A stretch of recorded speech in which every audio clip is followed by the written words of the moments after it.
Members, we have a quorum. It is also the appointed time for the meeting. Good morning. You remember that at the meeting on the 1st of June, we discussed the suspected leak of information relating to the meeting on the 15th of May, and Mr. Junius HO sent me a letter on the 17th of May saying that there was disclosure by members of the contents of the meeting, which was held in camera, and he asked me to seriously deal with this matter. And Mr. Junius HO asked members to sign a statutory declaration at the meeting last time, and he also gave us a model of that declaration, and Mr. Kenneth LEUNG submitted another declaration model yesterday for our reference. Before I ask members to speak, allow me to tell you my observation, and let me summarize what has happened so far. Number one, I myself and the legal advisor have explained to you time and again that rule of procedure, rules 80 and 81, do not apply to this select committee because we are not set up under the Legislative Council Powers and Privileges Ordinance. And also the ROP does not include any provisions to penalize so-called leakage of confidential information. And also the jurisdiction of this select committee does not include a discussion on suspected leaks or our internal discussions. And since we do not have the powers and privileges regarded, in fact, select committees that were set up in the past in the form of petitions could only issue news release to tackle such suspected leaks. And now I'd like to ask our clerk to summarize what has been done before in this regard so that we can have our discussion later. Clerk, please. Is it that you would like to say something? Thank you, Chairman. Thank you. As the Chairman said, just last week, the clerk did some research with regard to select committees that conducted investigation and how suspected leak of confidential information was dealt with.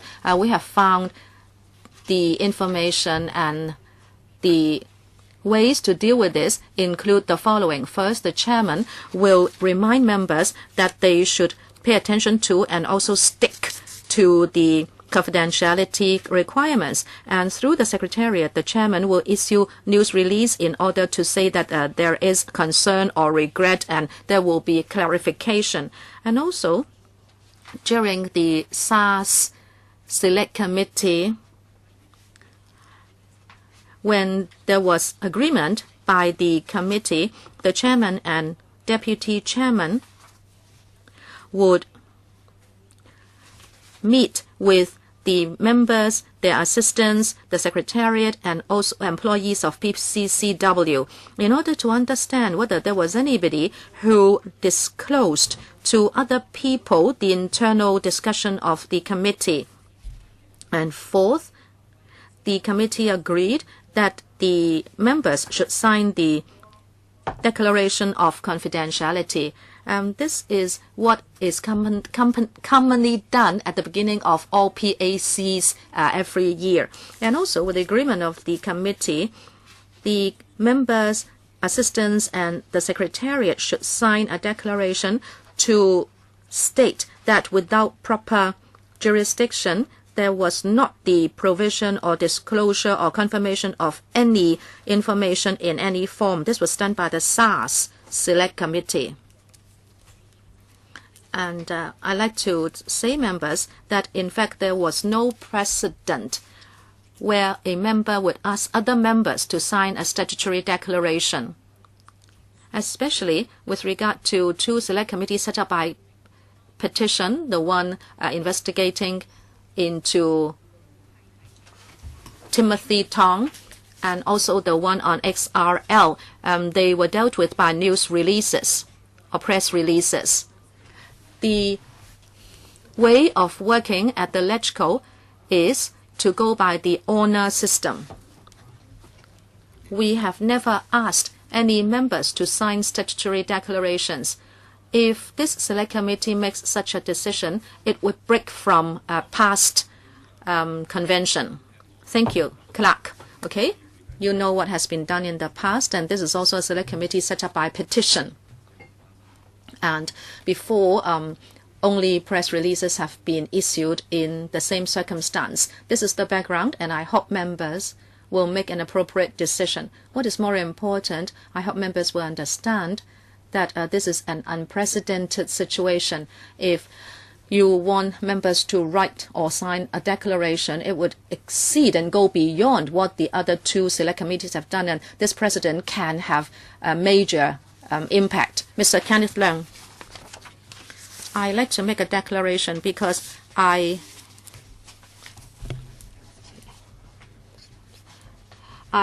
am involved in civil litigation, and case number is HCA 533/2017. I'm just making a declaration. Mr. Wong Kwok-in. Sorry, please. You want to make a declaration, is that right? Sorry, Mr. Wong Kwok-in. Please allow Mr. Lam Cheuk-ting to declare interest. Chairman, I declare that I made a complaint to the ICAC against Mr. CY Leung of suspected wrongdoing. Mr. Wong Kwok-in, before I talk about signing or otherwise of the statutory declaration, I'd like to know the timetable for meetings of this select committee. Should we have regular meetings like once a month or twice a month? We never knew we are having a second meeting this month already. I want to know the timetable for meetings of this select committee. I was not consulted about this meeting, for example. I myself would have to make my own arrangements, but suddenly you call meetings. I'd like to know whether we can have regular meetings. Or is it up to your liking, Chairman? Thank you. Mr. Wong Kwok-in, I beg your pardon. Our progress has not been satisfactory, so we are having more meetings than we had wanted. I can ask the clerk about the number of meetings a select committee usually holds. Thank you, Chairman. We are still in the preparatory stage. And in the past, there was no frequency set for these meetings. The clerk would consult Chairman and members. Say, for this meeting, we selected a few dates and we liaised with members' assistants to try to know your diary and availability.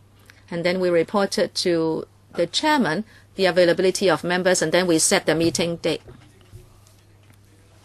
Chairman, please allow me to speak. Just now the clerk said she liaised with my assistants, but my assistants never asked me. Some of my itinerary is not known to my assistants. I have not been consulted at all, and suddenly you call this meeting. I understand some members do have other engagements, but they have been forced to come here. Please do not contact assistants. You should at least issue a circular and ask us for availability. I cannot answer your question.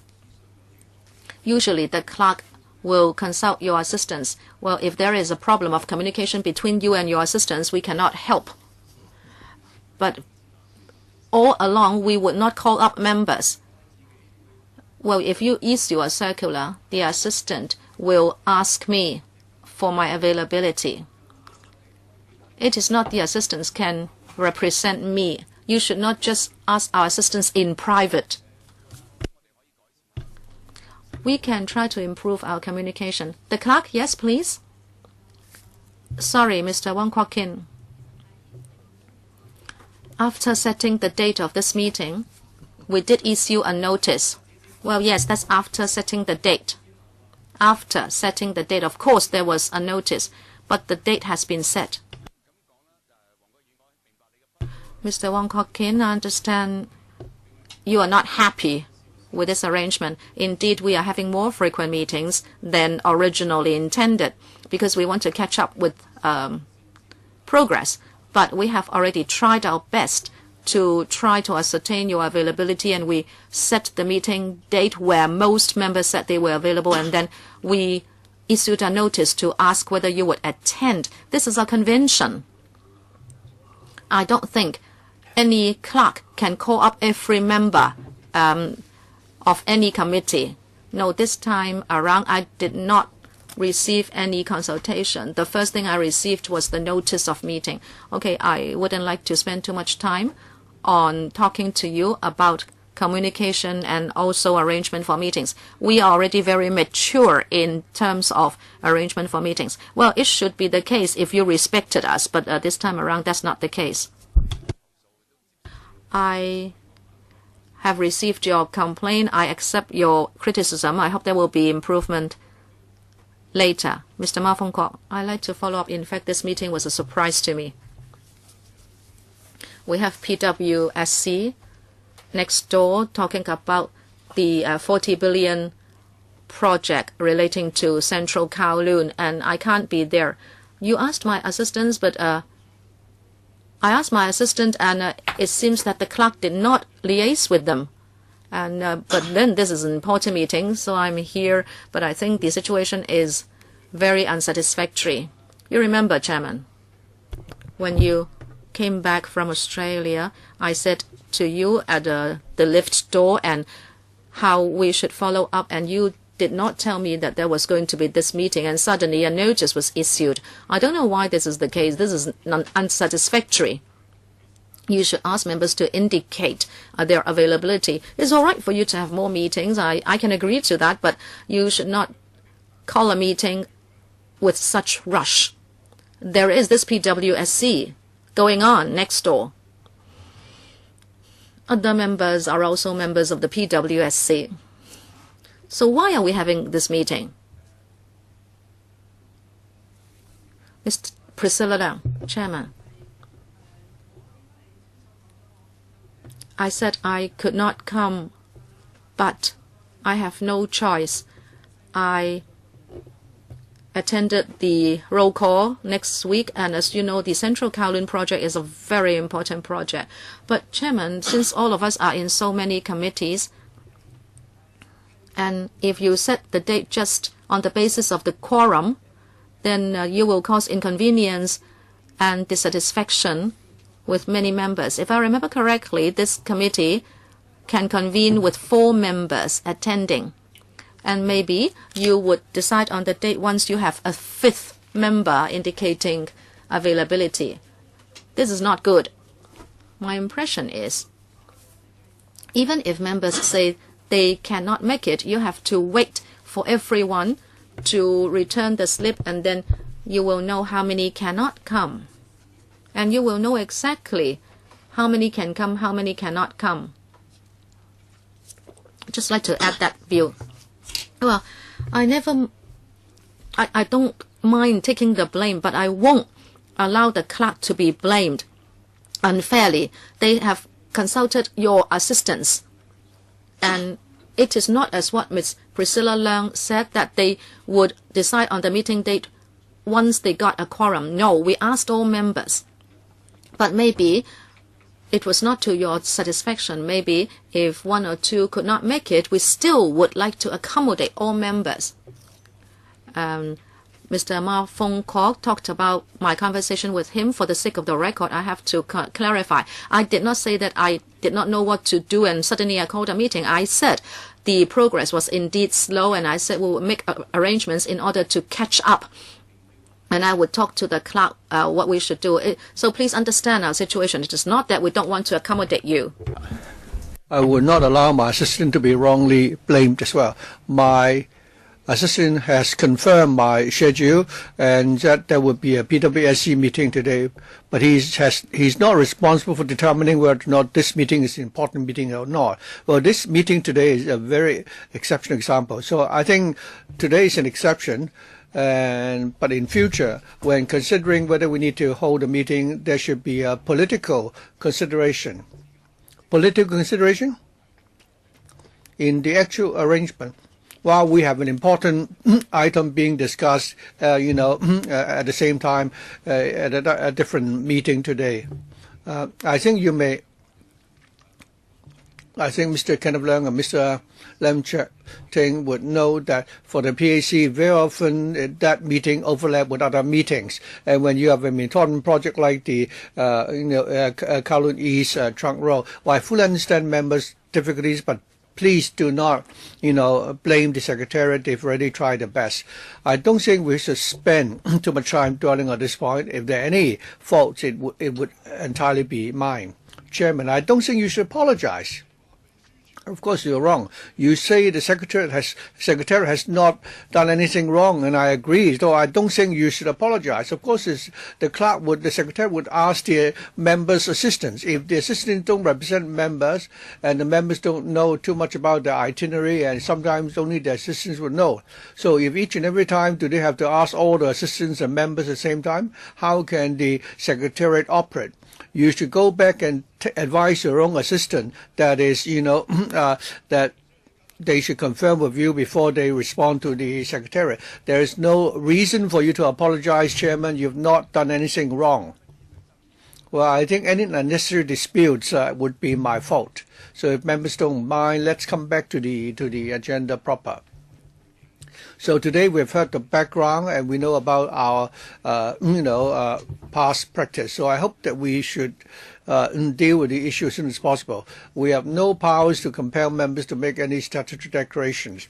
And thanks to Mr. Junius HO and Mr. Kenneth Leung, who have drafted a sample declaration, but I don't think we can do that. But if you want to do that, if you want to declare your innocence, you can certainly,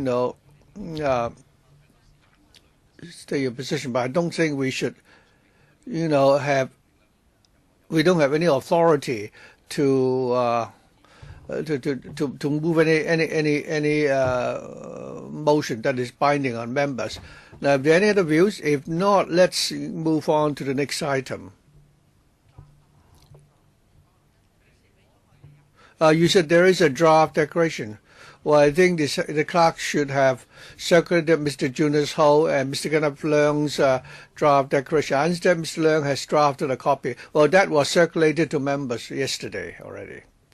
At what time? It was, faxed to members in the afternoon yesterday. If you don't have one, we will give you a copy.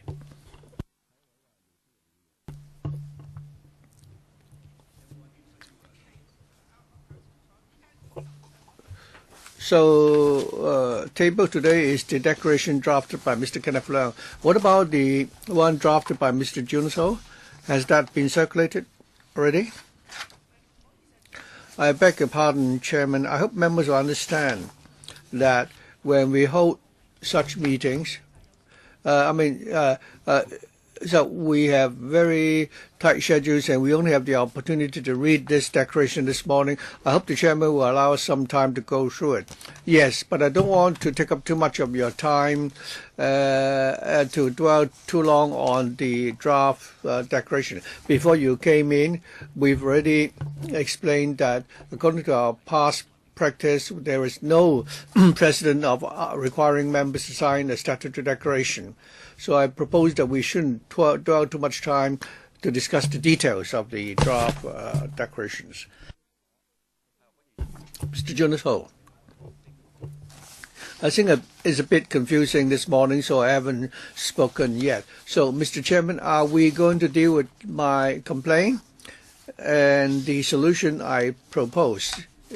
But having heard the Chairman, you said at the outset that according to our rules, we should not do that, and it's not our practice, and we would not, apparently you have preempted our discussion. Apparently, you are suggesting that if we want to volunteer to sign the declaration, we can by all means do so. Well, it's not just this time. In the past, we've said many times already that we don't have the authority to make such decisions.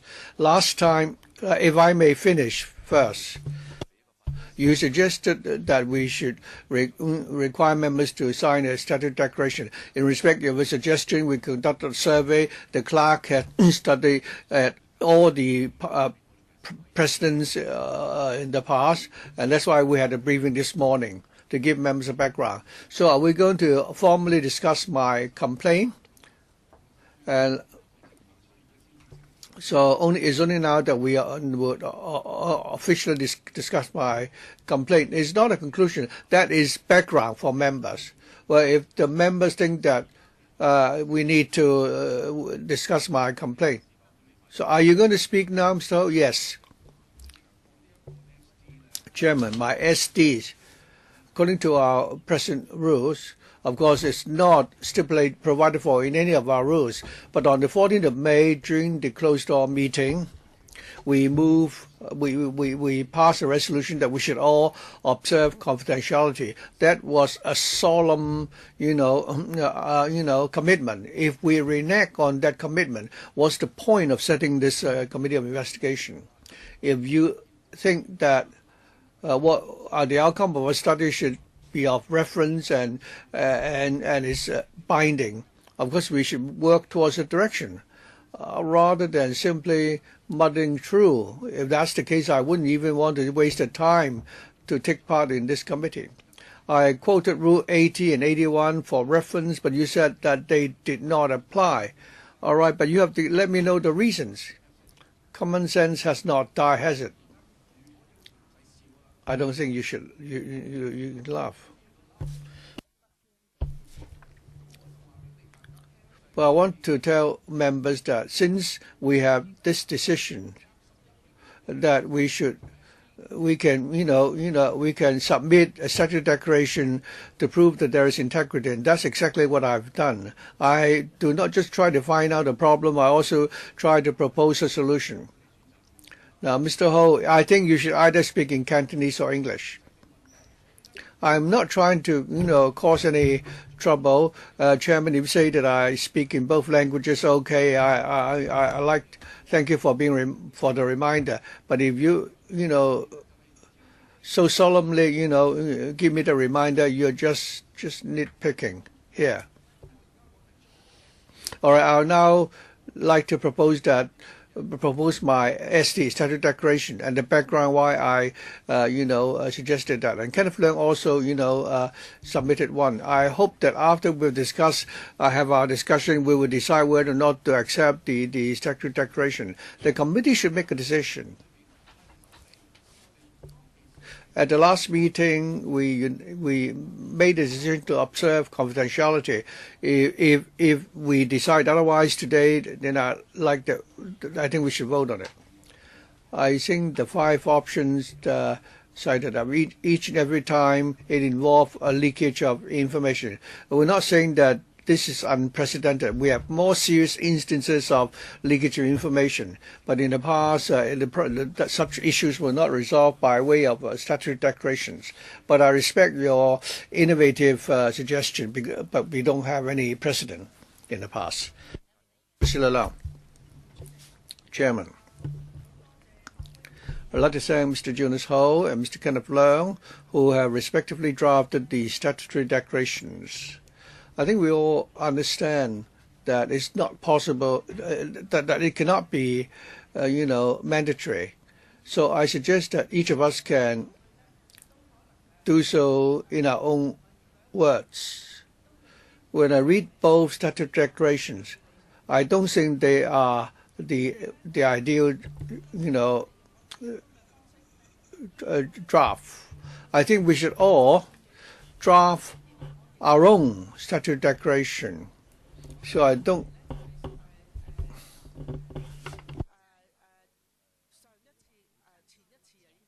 I think 2 meetings ago, Mr. Holden Chow resigned because of the communication he had with Mr. CY Leung. And then the second issue was that some members lodged a complaint saying that there is no longer any mutual trust among members of this committee, and whatever discussed here was leaked. and members who are present at the closed-door meeting. I think I remember that at the first meeting we all agreed that what was discussed here should be kept confidential. But members,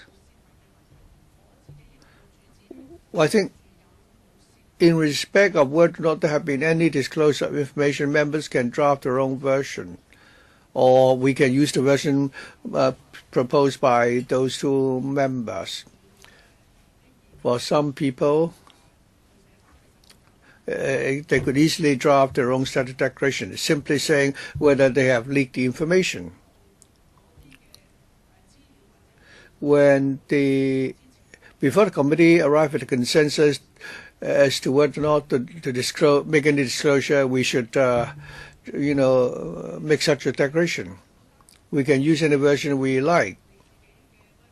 We can use our own version as well. Ms. Leung, you said that it's not legally binding.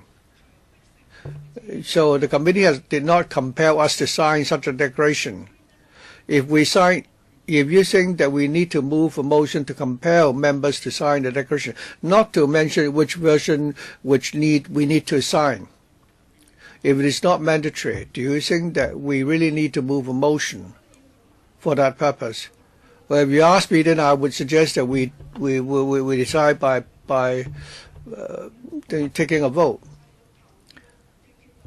That is, we can vote to decide whether members should submit such a written declaration to the committee. I think we should. I've already expressed myself very clearly, but if the chairman passed the buck on to me, then by all means we can certainly take a vote. I suggest that all members who participated in that closed-door meeting. So you just want to put it on record, but it's not legally binding, but you still think that we should proceed. I think we should do that, Chairman, because this would... Now, if you sign the statute declaration, you would have a legal liability and also a moral responsibility. And that declaration also touches on our integrity. So I think, we should sign the declaration. So you raise a moral issue. Well, in order to save time, so I think members can, volunteer to sign or not sign the declaration. Well, let's hear other members. First, Mr. Wen Siu-kin. Thank you. The more I listen to discussion, the more confused I become. Does it mean that all of us should sign our own respective declaration, and our own declaration will bind ourselves only? And Ms. Leung's declaration will be different from mine, so she's bound by her own declaration, and mine is I'm declaring my own declaration. Mr. Junius HO last time criticized me for my comment on what CY LEUNG said at RTHK, and that was also leakage of confidential information. So how can we operate? I understand the different members have their own strong views and political stands, but I think we need to be, reasonable and logical. I think at an earlier stage, Junius HO said this, although he's amended what he said already. I think you remember Mr. Ho's wording was actually criticism against us. Well, we thank him for changing the wording afterwards, but it's still strange that, to be frank, I think this is not in line with propriety. Is it that we should all sign it and then we are bound by it? What kind of parliamentary convention is this? I need some staff to look into how other parliaments around the world do this. And again, it's about propriety. We should follow convention. We are a select committee.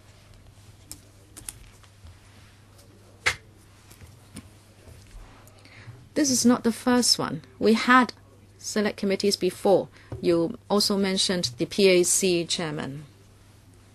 Those also deal with serious confidential information? Can I know how they function so everybody knows?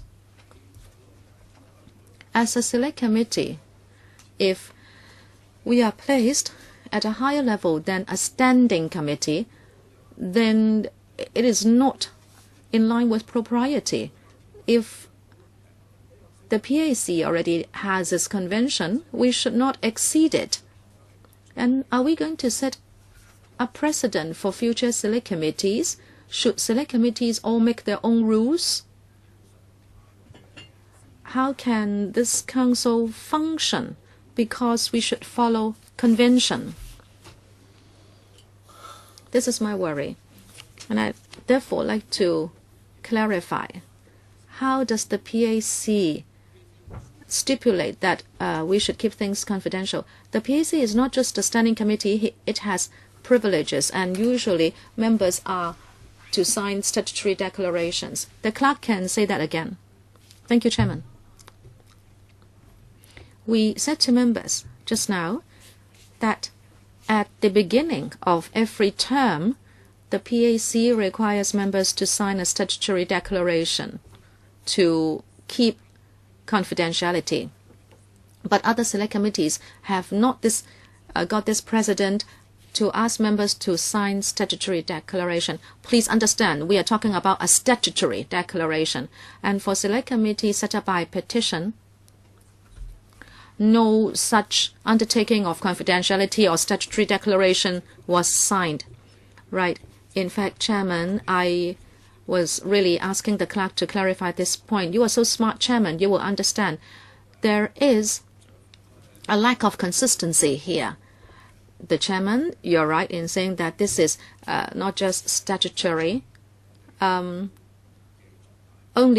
select committees set up under the PNP might consider this, but we are not set up by PNP. And, well, it seems we are following strict rules, but in fact we are acting in a state of chaos. And if in future select committees might follow this because we are setting a precedent for future. I hope every member will think about this. If you don't agree with me, please let me know why I'm wrong, because I want to have consistency and we should follow convention.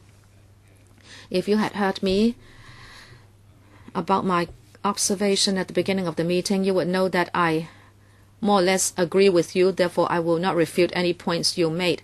I like to say again that for previous select committees set up by petition, even if there was any leak of information, it was dealt with by a press release. Mr. Wong Kwok Kin. Chairman, certainly. I think of this. The clerk said that this is a convention, that people don't sign such papers, and she said we should not break from convention. I don't know about your final decision. When we had a meeting in room 5 last time, Pan Democrats wanted the meeting to be held in public, and the clerk explained already that this should not be an open meeting because FC was in session, and the convention was such that the meeting should not be held in public. And then yet you did not make a ruling, Mr. Chairman. You asked people to vote, and Mr. Ma Fung-kwok was so angry he did not even vote. So this time around, why don't you allow us to vote to make a decision? If we all write our own statutory declaration and we sign our own SD, that has no meaning. So the committee should decide that the SD should be signed. But of course, we cannot compel everybody to sign. If somebody doesn't, there is nothing you can do about it. It's just like Mr. Kenneth Leung, he would say, I wouldn't sign. So what can you do about him? There cannot be any mandatory move. In the circumstance, this is for the public to see who will sign and who will not sign. Last time, as to whether the meeting was to be held in public, I did not make the decision alone. It was up to members. And again, this is up to members. I did not make a ruling. Mr. Kenneth Leung. Actually, on the basis of the SD by Junius HO, I wrote another one. I hope the lawyers would look at this, I modernized the version. I think you know. It is not that I write a version and so I'm asking you to sign. This is just for the sake of discussion. I hope everybody has a fair chance of discussing this. I confirm what the chairman and other members have said, and that is, if you look at our committees here in Council, the only one which is standing and protected by PNP and which has the power to summon witnesses is the PAC. That is the only one.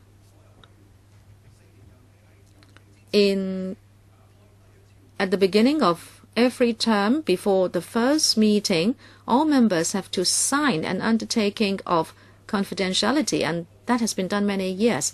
This is the only committee where members are asked to sign such an undertaking. But it is not statutory. And given the specification of this select committee, well, I'm talking about the status of this select committee, we can never be above the PAC. Well, if you think you want to sign an undertaking of confidentiality, well, that is an option. And there is no meaning in any resolution about an SD here in the select committee because it's not binding. Thank you, Mr. Kenneth Leung, for your viewpoint. As Ms. Priscilla Leung also knows, she chairs a meeting looking into Mr. Chang Chung Tai. And that committee is a little higher in status than this one, but she only asked members to, in fact, sign an undertaking before they give evidence at the committee. Second round, Mr. Junius HO, I'd like to talk about logic. The SD from me, the first 4 paragraphs are the recital, and that is why we need to have this SD. The first 4 paragraphs give the background and why we should have this SD. But paras 5 and 6 are important. Para 5 relates to the meeting on the 15th of May. We made a resolution that it should be held in camera. That is a solemn resolution. If there had not been this resolution, I would not complain.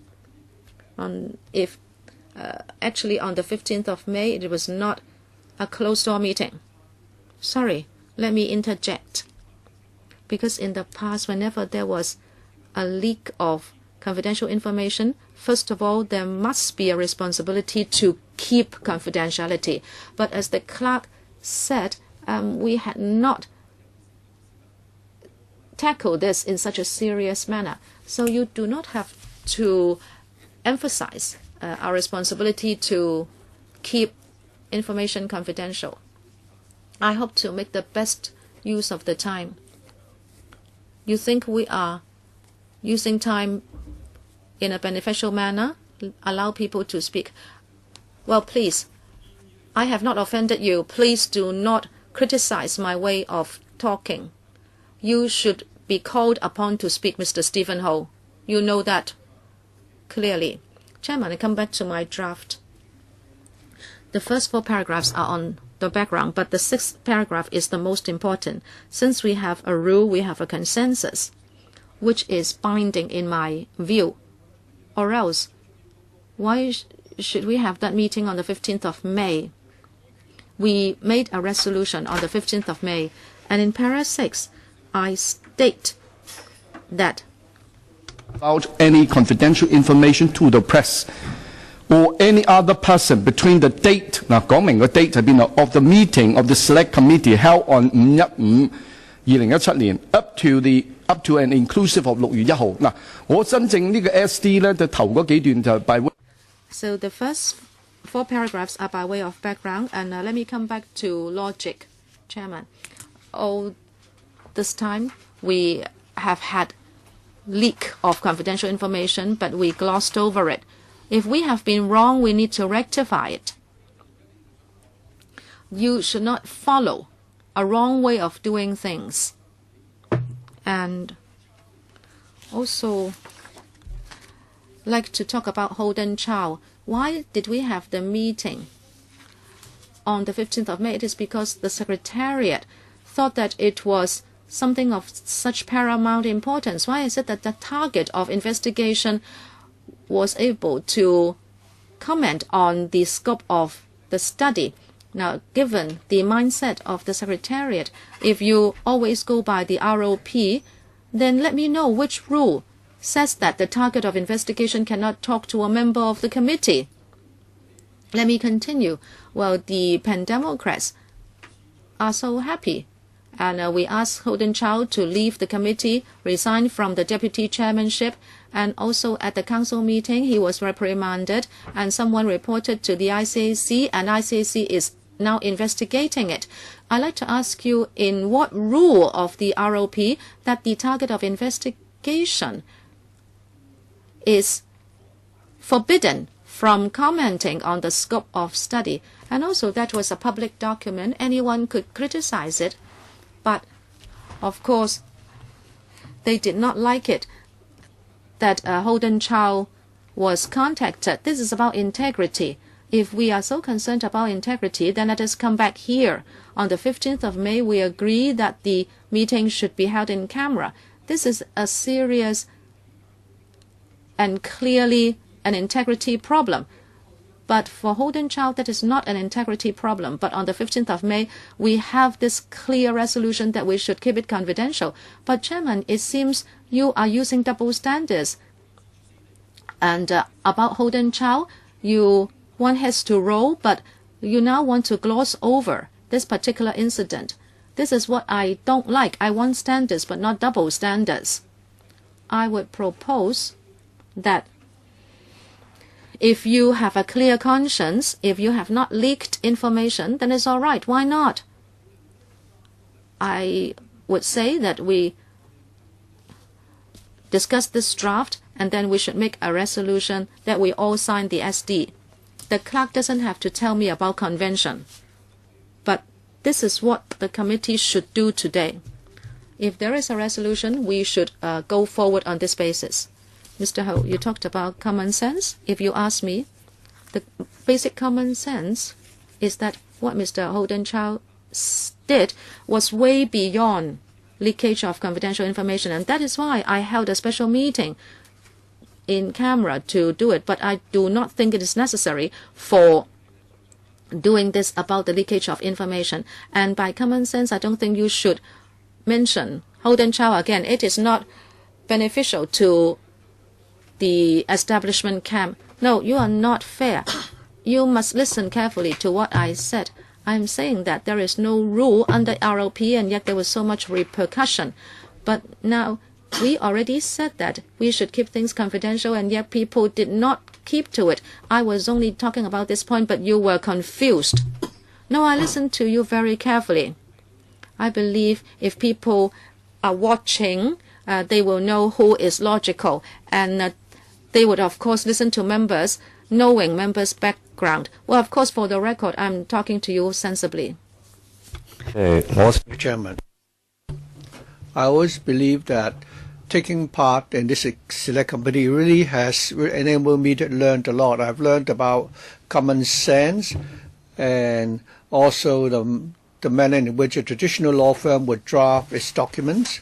I've also learned the style of a top-notch legal firm and the way they draft such documents. So I've really learned, a lot.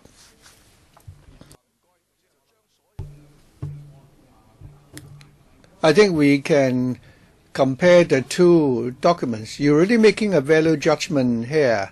Apparently, you're suggesting that one document is, acceptable and the other one is not, and I object to that.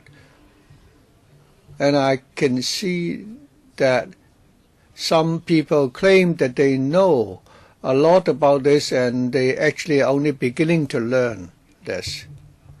Well, if members will immediately react to whatever they think is not pleasing to the ears, that is not desirable. If anybody were to criticize what I've said, I will respond immediately. Chairman, I've been silent, all along. Well, if we all make immediate reactions, we'll be like a, wet market. I've not set a time limit for members, but I think we should, conduct our meetings according to common sense. If there's anything you hear which you do not agree with, you can certainly, make a point. I've already said that it's insulting. Right, Junior Investigation Officer, ICC. It's a fact. You know what I'm saying. I'm sorry. It's very common that we may have disagreement among ourselves. I'm not criticizing anybody. I'm just discussing the content of my draft. The first 5 paragraphs are recitals. In a 6th paragraph, I'm saying that you have to follow the rule. 係啊，我再提一次，何君議員呢間中單。Let's remind Mr. Ho that even members who are well educated may make mistakes. Well, I don't think we should deviate from the traditions and practice that we all accept. Well, I think there's a limit to my tolerance. If we conduct meetings in this manner, we cannot really go on. Well, sometimes I would accept members' criticism. For example, Mr. Ho's criticism just now. I hope members will respect this meeting, especially those who have a legal background will know that there are rules and traditions regarding the sequence and the manner in which we speak. We have many conventions. We will try to, for example, quote, something that is very long. Mr. Lam. Never mind, Mr. Young. Never mind, Chairman. We all respect tradition.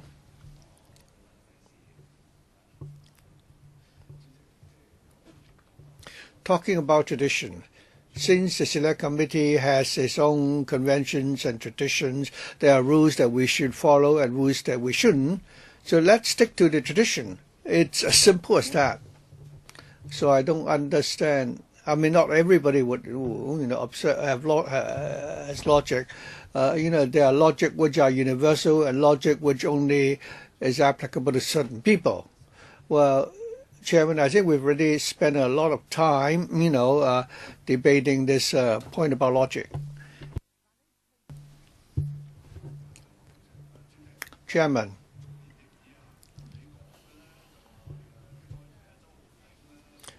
You said that if we were to refer to Hon Chow again, is not, to the interest of the pro-government camp. But common sense is not really that common. Mr. Junius HO referred to the case of Hon Chow and why we handled it in such a manner and why we needed to hold a closed-door meeting, and subsequently we have a suspected leakage of information, and he alleged that we are letting it go lightly. Well, we're talking about two separate issues here. First of all, as the chairman said, the rules of procedure doesn't say there is a need for statute declaration. It's not in our tradition. If we did that, we'll be breaking our conventions. In the past, we have other incidents of leakage of confidential information, and we have precedents in place to deal with that. Why do we need to deviate from that? The only difference between this incident and previous leakage of information is because the leakage this time involved the deputy chairman of the DAB, Hon Chow, whereas in the past it didn't affect the DAB. That's why they accepted that it should be dealt with in a different way. Some members made remarks which are not becoming of their status, such as criticizing other members' background, and that is not manner and speech that is becoming of legislative members. The whole of Hong Kong is watching us. Our terms of reference is to investigate into the matters relating to the agreement signed between CY Leung and UGL. Hon Chow has already spent a lot of time trying to find loopholes in respect of the areas of investigation. In fact, it was CY Leung who did that. There was a long delay because of that. And now we have already seriously overrun over the first item. And secondly, there is a motion demanding Mr. Kenneth Leung to resign.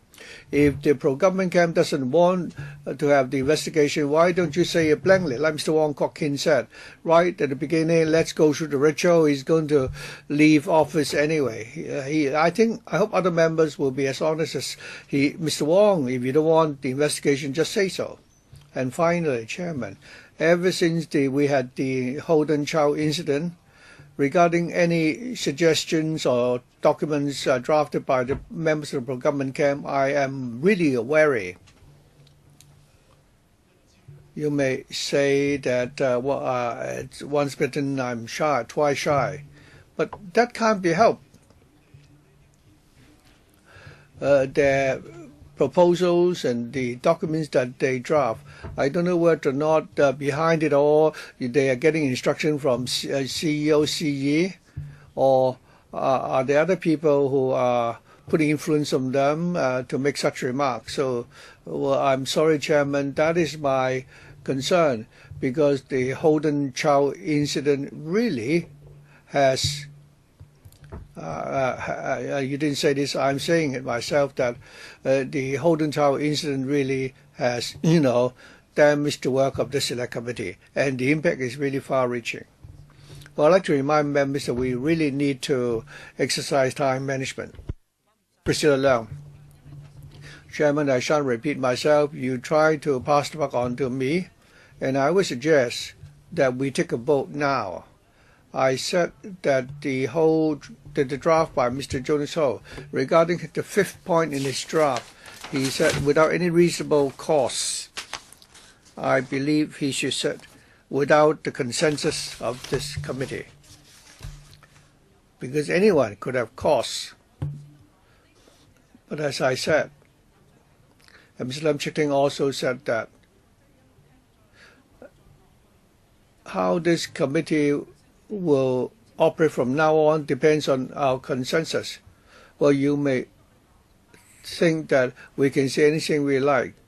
The question is whether we should, whether the committee should have its dignity, whether we have a consensus.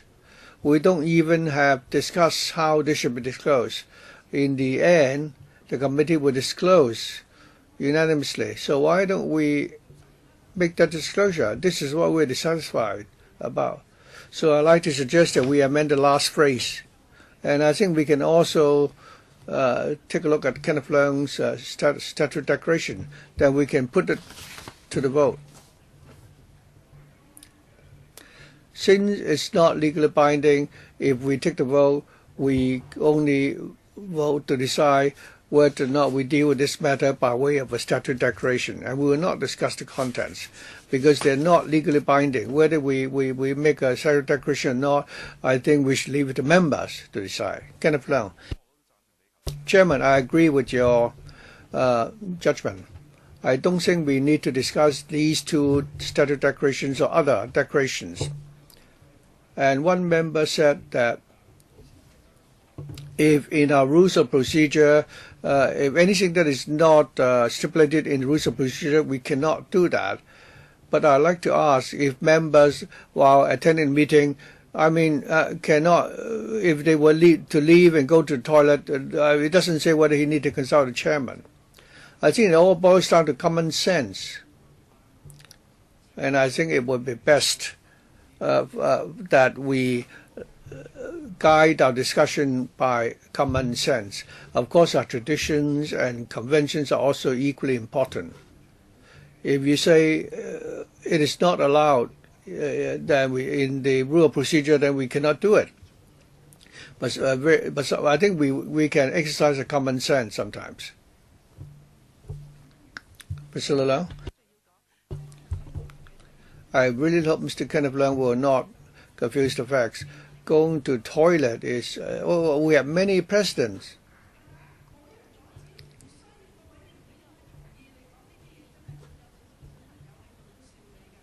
I think the remarks you made, even young children will laugh at what you said. Once we've signed an undertaking of confidentiality, but the committee has not yet, decided on the mode of operation. So we're talking about two separate issues now. Well, you asked whether we need the consent of the committee before you can go to the toilet. What I'm saying is that we should respect the consensus of the committee. Also, I'd like to respond to Mr. Lam Cheting that he said once bitten, twice shy. When the select committee has been set up, whether we should continue with the investigation. It's like seeing somebody being knocked down by a car on the road. Don't keep making the same point. Otherwise, why don't we simply vote and decide we should not pursue the investigation? Well, so many things have happened. Even if we signed, confidentiality undertaking, it's meaningless. So we may as well disband the whole select committee, because there is a total lack of trust within this committee. Well, I think we already had a very thorough discussion. Before members state a position, I'd like to make a response. It's not that I have underestimated the gravity of the leakage information and that it shouldn't be condemned. This is really regrettable. Before we have sufficient thorough discussion, the matter has been exposed. So we don't have an opportunity to have a proper discussion, and that is a serious matter. But I think I've been in this council for 9 years. I have seen similar instances of leakage information in the past. Because we have our tradition and convention, so we would deal with it by way of a press conference, or for every member they should have the integrity so if there's any breach of rules, the public will be able to make a judgment, and we don't need to make a statutory declaration. We don't need to go take that route. Otherwise, we'll be deviating from our tradition. Furthermore, it would not be legally binding anyway. It would just be a gesture. So I solemnly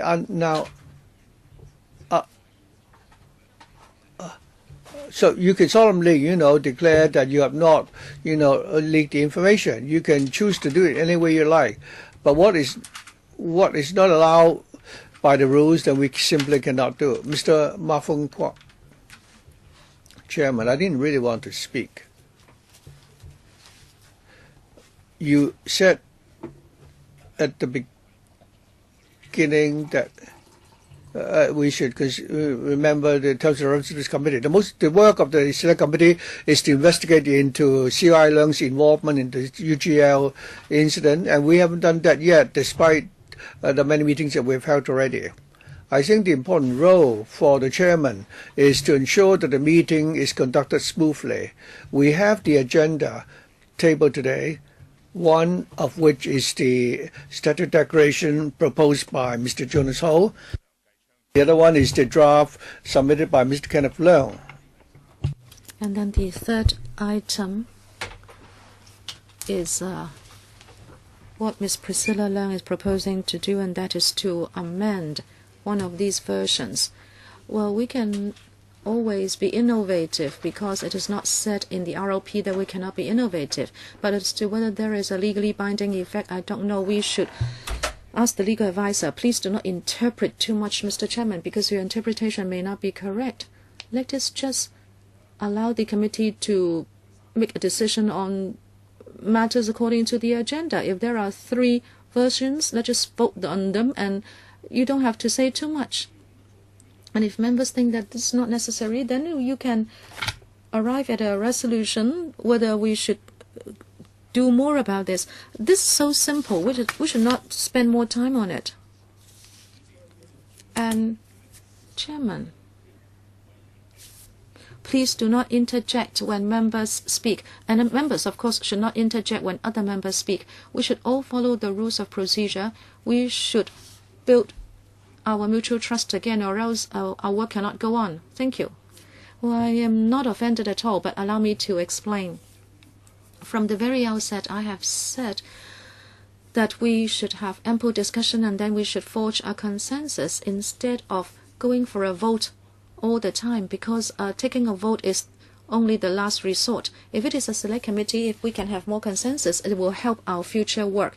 Mr. Wang, I hope you understand my good intentions. If I have done anything wrong, please be accommodating, because you are a very experienced legislator as well.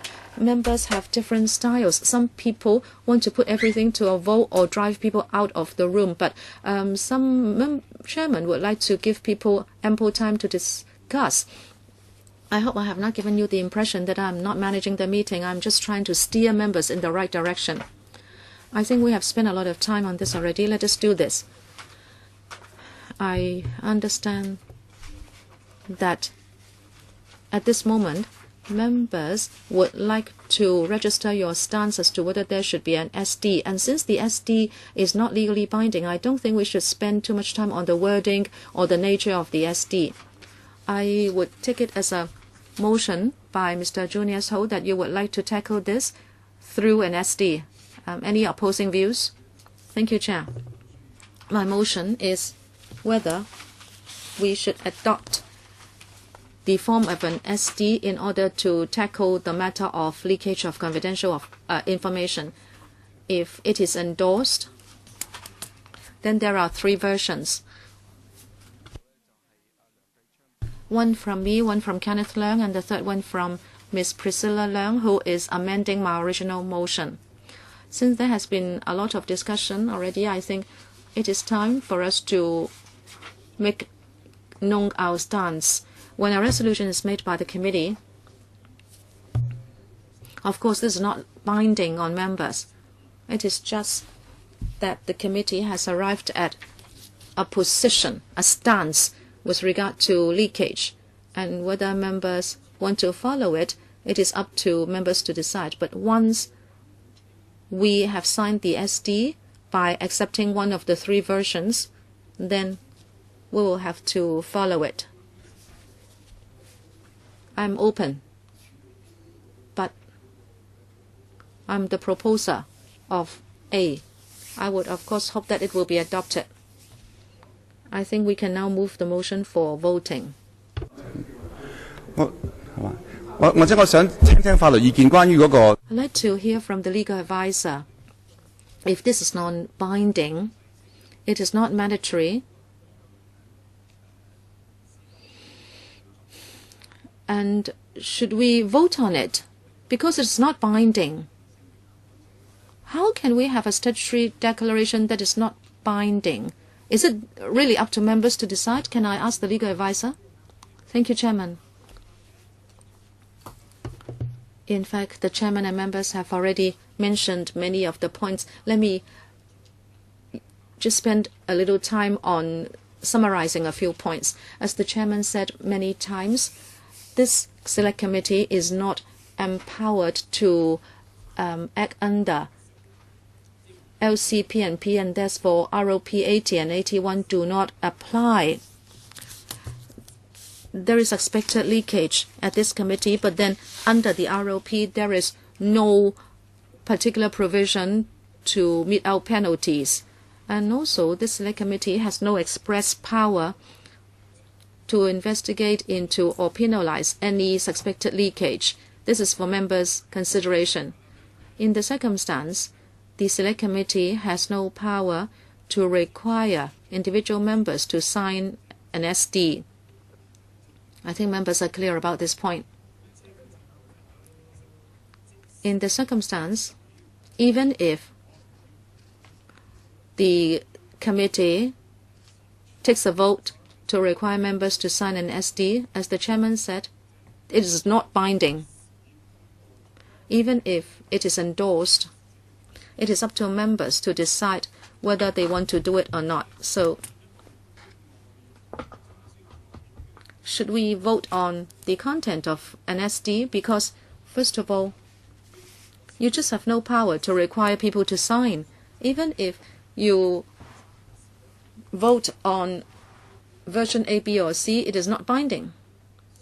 Members would consider whether it is necessary to do this. And last 2 points, as mentioned by the clerk at the beginning of the meeting, the convention of the council is to go by an honor system, meaning members will themselves decide on conventions for the council. That is why there has not been a precedent to ask members to sign an SD to deal with this kind of situation. Now you know the background and what we are doing. We, of course, have collective responsibility, and we are responsible for our own words and actions. Let us not waste more time. Please register your stance with regard to an SD. Mr. Lam Chek-ting, sorry, I'd like the legal advisor to clarify. Just now you said that according to the ROP, the committee has no power to require members to sign an SD. If that is the case, then the motion may be ultra-virus. Would we be questioned as involving in making a resolution that is ultra-virus? Legal advisor, please. Thank you, Chairman. There are a few points to consider. First, if the committee needs to support any motion, it depends on the wording, and the chairman can consider that if the committee would express a stance on the motion of Mr. Junius HO, we have to be very exact about the wording that is being voted on. Number 2, as we said, if the direction of the motion is to require members to sign an SD to state that they did not leak any information from the closed-door meeting on the 15th of May, then even if it is endorsed, it has no legal effect. And does it mean then that the committee should not vote on this? Well, members can consider that in the past, the council might pass motions without a binding effect. So it is not that the committee cannot consider passing these motions. However, if the content of the motion states clearly that members are compelled to do things that the committee is not empowered to do, then that shouldn't be the case. Are you going to speak, or would you like to register your stance only? Some people say we are speaking too much, but it's all right. I would always allow members to speak. But Mr. Ma, you said that we should make a decision quick, but I'll allow you to speak. Well, I can sign all 3 versions because I have nothing to hide. There is no need for discussion. This is about our accountability to the public. Whether it is legally binding, it doesn't matter. Every week we carry 2 motions without binding effects. There are many amendments, so people can just speak their mind.